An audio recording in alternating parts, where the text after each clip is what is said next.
Hi YouTube, I've been wanting to make a video on a purchase of a quarter of a cow that I made. It's actually been quite a little while.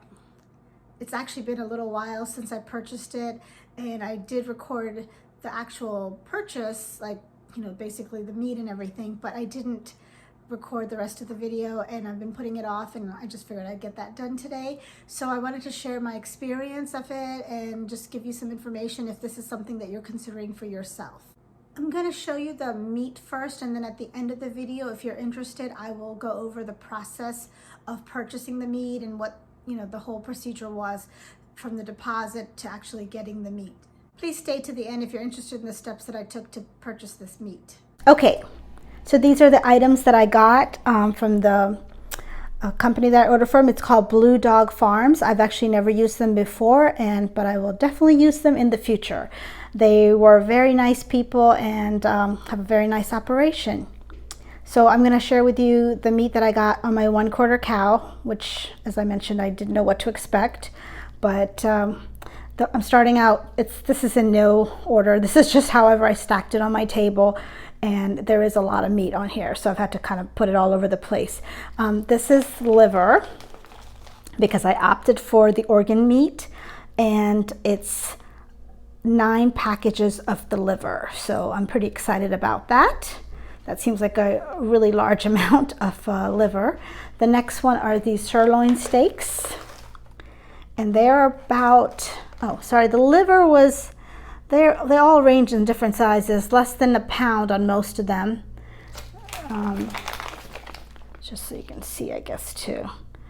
And then, so the next one, like I mentioned, is the sirloin steak. These are about a pound to a pound and a half. They all are different sizes. And I have 4 sirloin steaks. And then after that is porterhouse. They're all less than a pound, but they are 4 packs of the porterhouse. This is something that I asked them to do, which is not something that they normally do. I wish they had done more packs of it. I was under the impression they were going to do more of it, but I guess I'm happy with what it is. This is actually, I wanted almost like stew meat, but I wanted the stew meat that's cut with the bone. When we cook food from Pakistan, we basically like to cook meat with bone, so I wanted the bone cut up along with the meat so I could cook it that way, and I only have 2 packages of those. I'm gonna say that they're a little bit over a pound, maybe a pound and a half, and I have 2 packages of those. The next is 1 package of oxtail. I've actually never cooked this before, but I'm going to give it a try, find some recipes. The next thing I have is beef bones. For some reason, these are packaged all by themselves. I'm planning on making a lot of beef broth and canning it over time, but anyway, these are beef bones. And then the next is short ribs. I got a good amount of short ribs. I actually really don't like pork ribs. I like beef ribs, and so I have 1, 2, 3, 4, 5 packages of short ribs, and I'll just hold up one so you can see what it says on there. And then I have 3 packages of T-bone steaks, so I'm pretty excited about that. I have some flank steak. I think it's like the only one that's flank steak. And then this one is the sirloin tips. The next, I did not take these out of the box because there's 30 of them, but this is ground beef, and it's 31-pound packages. So I'm pretty happy that it's all individually packaged and vacuum sealed, as you can see. The next is shin meat. I've never seen this at the grocery store, but I'm happy to have it.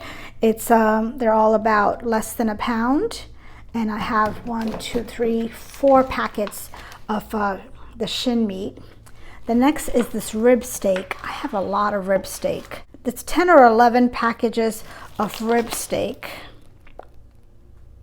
as you can see. And the farmer that I got it from also gave me these 10 pound bag of bones. I had requested bones from the butcher, so he gave me this 10-pound bag of bones because, as I mentioned, I am going to be making beef broth. So I'm pretty excited to have these bones.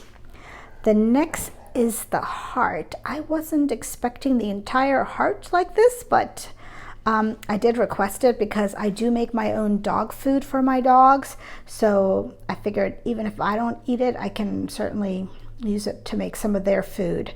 But I did not expect like an entire heart like that. But the next is round steak. I have 11 round steaks. And then I have chuck roast. I have 1, 2, 3, 4, 5 chuck roast.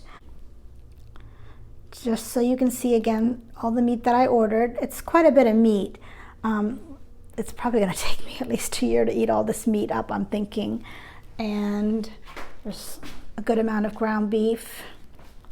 I will walk you through like how much I paid for it, what the process was, all of that, so you can see. But I just wanted to give you an idea of, you know, what I was getting, and I am now going to have the fun job of getting it into my freezer and keeping it away from my dogs while I do that. So I'm pretty happy with the amount of meat that I got. I feel like it's a good amount of meat, and I normally do not buy all these different cuts of meat because individually they can cost, you know, a lot of money per cut.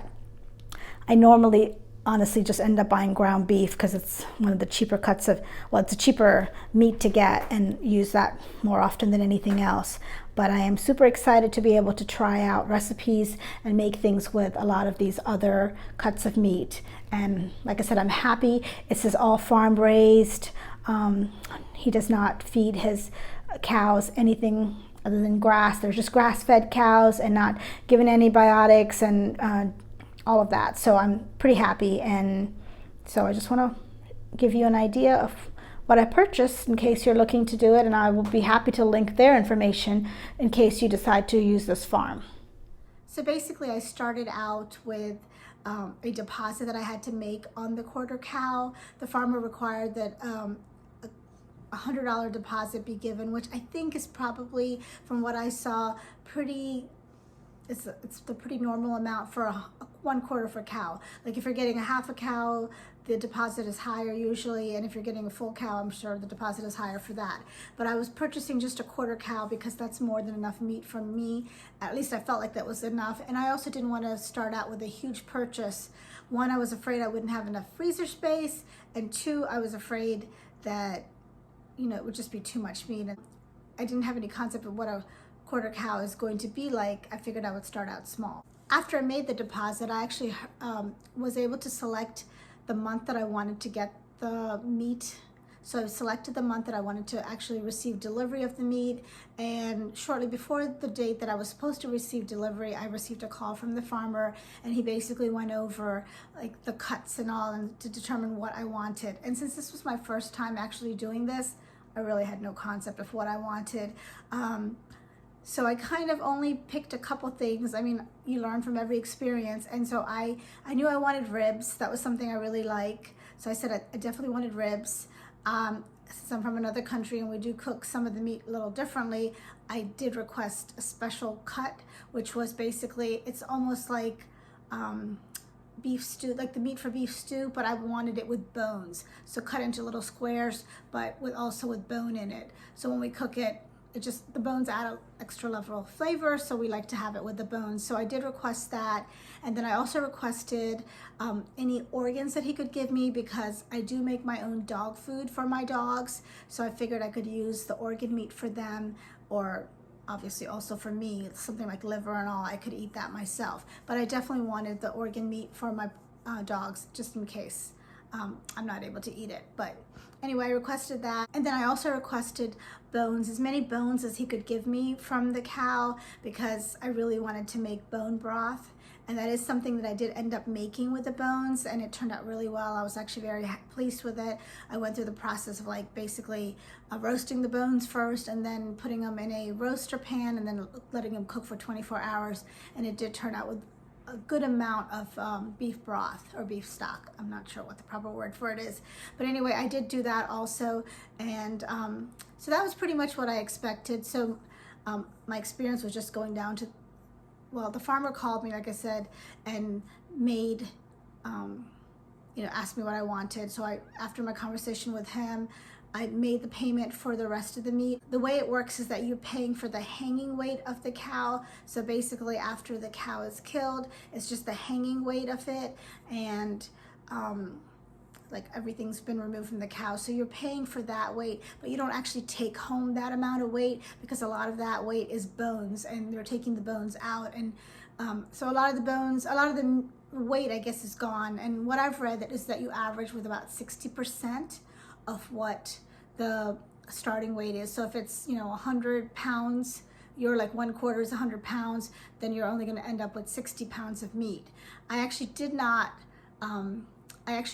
weigh or like write down all the weight of the meat that I got, but I know that I did get bones, which the farmer that I dealt with said that I was going to end up basically getting more, because I'm requesting organs, I'm requesting bones, so I'm getting more for my money. And most people just say, I don't want the bones, I don't want the organs, and they just strictly go for the normal cuts that you find at the grocery store. So he did say that I would end up with more of that. So I did make a payment for the hanging weight of the cow, the 1/4 cow, and then probably like a few days before I was supposed to pick up, they sent me another invoice, which is actually the butcher fees. So they bill you separately, like you pay the deposit, then you pay the actual cost of the meat, and then you pay for the butcher fees. And those are set, and those basically are like, that's something that the farmer picks a butcher, so that I don't have any control over that. But I know currently the farmer that I deal with had said that the butcher fees is like around $1.20 a pound. So if that gives you an idea of approximately what you would get charged. And then the meat at the time that I purchased, which has now since then gone up, was at that point $4.50 a pound. I recently just placed another order, and I think it's either at $5.50 or $6 a pound now. So as you know, everything's going up in price.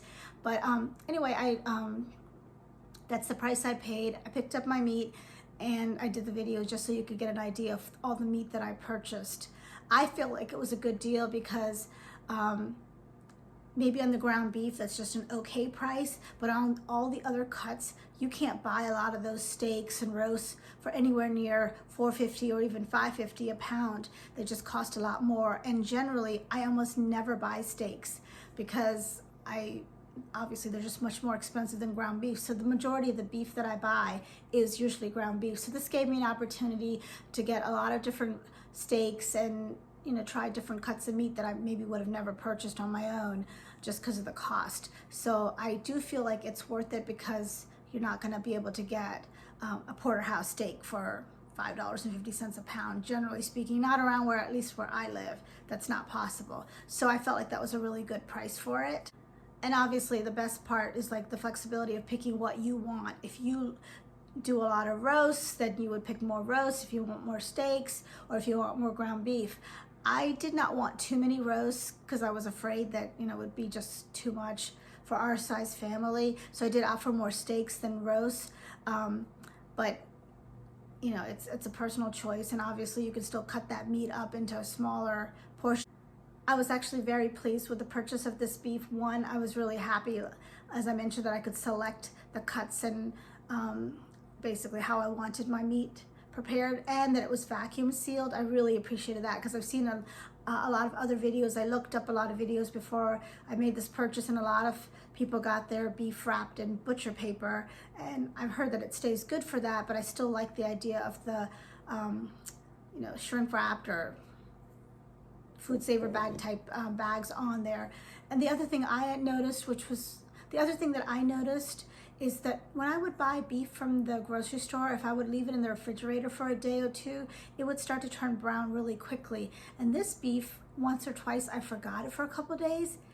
It still retained its color. It was still red looking. It never turned brown. Same thing with steaks. Like if I left it for a little bit too long, it just never, at least for the few days that I had it, it didn't turn brown. It didn't smell bad.